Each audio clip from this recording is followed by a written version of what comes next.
What happened? Big drama show? It was, Gennady wants to give people their money's worth, and Willie came in shape.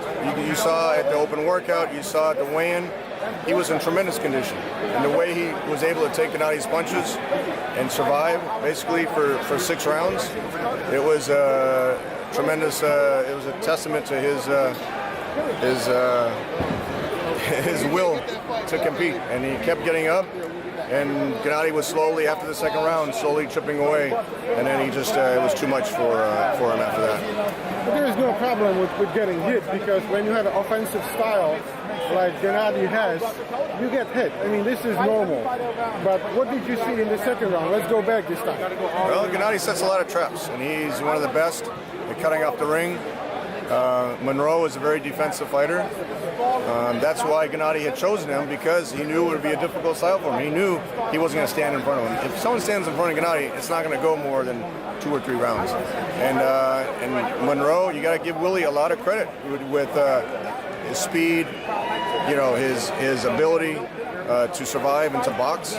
And he was able to keep Gennady off him for the 3rd and 4th round until Gennady caught up to him again in the 5th, and then basically broke him down in the 6th. But what about what Abel said about that he thought that also that what had happened was Gennady, he thought that they could end it in the 2nd round, but Gennady said no, and that he was only working at maybe about 70%. What do you Could say have to been, that? yeah. I think Gennady had him hurt really badly in the 2nd round. The referee could have easily stopped it. The way Monroe went down and he was on shaky legs, Gennady, if he really wanted to jump on him, probably could have, but you can't take anything away from Willie. He had the will to survive, and he definitely survived another 3 rounds. Do you think that was something maybe that he decided to do just to entice I other think people Gennady to fight likes him? to give the fans a show, both on TV, on HBO, and live in the arena. When people come to see him fight, he wants to give them a show, and I think he is such a calculated fighter and at such a high level that he could stretch it out a little bit longer if he wanted to. Tom, are we on to September?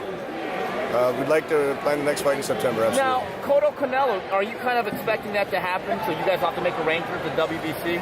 It looks like that's the direction that they want to go into. I mean, Cotto has a tough fight in June, and we're going to keep doing the same formula. We can't wait on fighters. If we waited on Chavez, Gennady still would be waiting, and that fight wouldn't happen. So it's my job to put the best fights together. If we can get Cotto in the ring, which Gennady's a mandatory for, that's a great fight. Canelo, looks like they want to build that fight, which is great. It could be next year. You can't force someone to fight right now.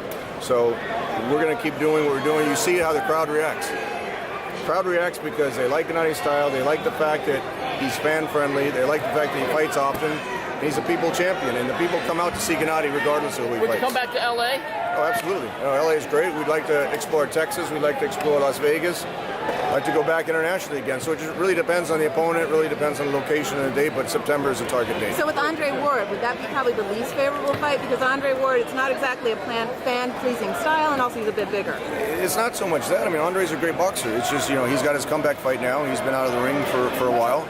And the economics just don't add up on that. Gennady said he would move out of the middleweight division if it's a big fight. And Andre certainly is a great champion.